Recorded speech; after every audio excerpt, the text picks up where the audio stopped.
ದೇವೇಗೌಡರಿಗೆ ರಾಜ್ಯಸಭೆ ಟಿಕೆಟ್ ಸಿಗದೇ ಇರೋದಕ್ಕೆ ಕಾರಣ ಏನು? ಸಾಕಷ್ಟು ಪ್ರಶ್ನೆಗಳನ್ನು ಹುಟ್ಟುಹಾಕ್ತಾ ಇದೆ.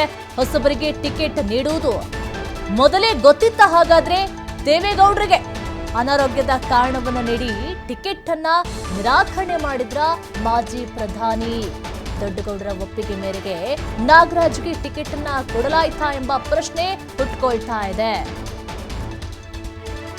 ಹಾಗಾದ್ರೆ ಎಲ್ಲದಕ್ಕೂ ಈಗ ಒಂದು ಫೈನಲ್ ಆಗಿ ಉತ್ತರ ಸಿಗಬೇಕು ಅಂತ ಹೇಳಿದ್ರೆ ಒಂದು ದೇವೇಗೌಡರ ಇದಕ್ಕೆ ಸ್ಪಷ್ಟನೆಯನ್ನು ಕೊಡಬೇಕು. ಇಲ್ಲ ಅಂತ ಹೇಳಿದ್ರೆ ಕುಮಾರಸ್ವಾಮಿ ಅವರು ಇದಕ್ಕೆ ತೆರೆಯನ್ನ ಎಳಿಬೇಕು. ಬೇರೆಯವರು ನಾನಾ ರೀತಿಯನ್ನ ಮಾತಾಡ್ತಾ ಇದ್ರೆ ಬೇಕು ಅಂತಲೇ ಮಾಡಿದ್ದಾರೆ ಅನ್ನುವಂಥ ಮಾತುಗಳು ಕೇಳಿ ಬರ್ತಾ ಇದೆ. ಒಂದು ಕಾರಣ ಅಂತ ಹೇಳಿದ್ರೆ ಮೇನ್ಲಿ ಕಾಣಿಸ್ತಾ ಇರೋದು ಅಂತ ಹೇಳಿದ್ರೆ ಅವರಿಗೆ ಅನಾರೋಗ್ಯ ಮತ್ತೆ ವಯಸ್ಸಿನ ಕಾರಣ ಅಂತೇಳಿ ಒಂದು ಕಡೆ ಆದ್ರೆ ಅವರಿಗೆ ಈಗ ಬೇರೆ ಕಡೆಯಿಂದಲೂ ಟಿಕೆಟ್ ಸಿಗುವ ಸಾಧ್ಯತೆ ಇದೆ. ಮಾಜಿ ಪ್ರಧಾನಿ ದೇವೇಗೌಡರಿಗೆ ಟಿಕೆಟ್ ನೀಡದ ವಿಚಾರಕ್ಕೆ ಸಂಬಂಧಪಟ್ಟಂತೆ ಸಾಕಷ್ಟು ಅಪ್ಡೇಟ್ಸ್ಗಳು ಸಿಗ್ತಾ ಇದೆ. ಅದು ಅವರ party policy.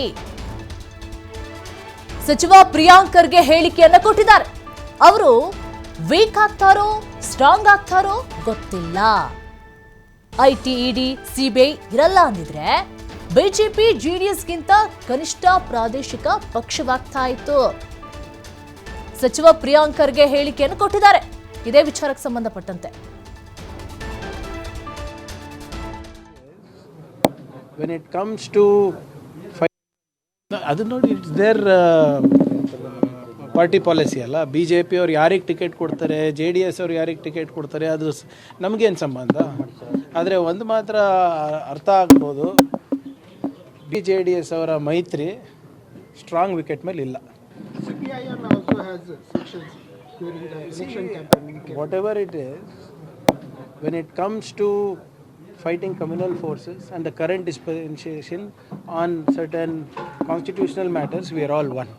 Whether it is AAP, whether it is DMK, whether it is Congress, whether it is TMC. You have seen what has happened in Bihar, West Bengal, you have seen what has happened in Tamil Nadu.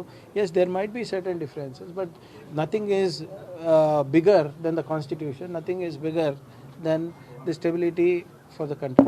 So JDS BJP ಮೈತ್ರಿ day by day weak ಆಗ್ತಿದೆ ಅಂತಾನೆ ಅನ್ಸಲ್ವಾ sir? ನೋಡಿ, ಅವ್ರು weak ಆಗ್ತಾರೋ strong ಆಗ್ತಾರೋ ಗೊತ್ತಿಲ್ಲ. ಇವರೇ ನಾವು ಒಳ್ಳೆ ಆಡಳಿತ ಕೊಟ್ಟು ಜನರಿಗೆ ಜನರ ಮನಸ್ಸು ಗೆಲ್ಲಬೇಕಂತ ನಮ್ಮದಿದೆ ಅಷ್ಟೇ. ಅವ್ರ ಮೈತ್ರಿ ತೊಗೊಂಡು ನಮಗೇನು ಮಾಡೋದಿದೆ? ನಾವು ನಮ್ಮ ಶಕ್ತಿ ಮೇಲೆ ಗೆಲ್ಲಬೇಕು ಹೊರತು ಅವರ ವೀಕ್ನೆಸ್ ಮೇಲೆ ಅಲ್ಲ. ಅವ್ರು ಏನಾದರೂ ಮಾಡ್ಕೊಳ್ಳಿ, ನಮ್ಗೆ ಅದು ಸಂಬಂಧ ಇಲ್ಲ. ಆದರೆ B J P, I T, E D, C B I ಇರಲಿಲ್ಲ ಅಂದರೆ ಜೆ ಡಿ ಎಸ್ಗಿಂತ ಕನಿಷ್ಠ ಪ್ರಾದೇಶಿಕ ಪಕ್ಷ ಆಗುತ್ತೆ. ಅದು ನೋಡಿ ಇಟ್ಸ್ ದೇರ್ ಪಾರ್ಟಿ ಪಾಲಿಸಿ ಅಲ್ಲ. ಬಿ ಜೆ ಪಿ ಅವ್ರು ಯಾರಿಗೆ ಟಿಕೆಟ್ ಕೊಡ್ತಾರೆ, ಜೆ ಡಿ ಎಸ್ ಅವ್ರು ಯಾರಿಗೆ ಟಿಕೆಟ್ ಕೊಡ್ತಾರೆ, ಅದು ನಮಗೇನು ಸಂಬಂಧ. ಆದರೆ ಒಂದು ಮಾತ್ರ ಅರ್ಥ ಆಗ್ಬೋದು, ಜೆ ಡಿ ಎಸ್ ಅವರ ಮೈತ್ರಿ ಸ್ಟ್ರಾಂಗ್ ವಿಕೆಟ್ ಮೇಲೆ ಇಲ್ಲ. CPIM also has sections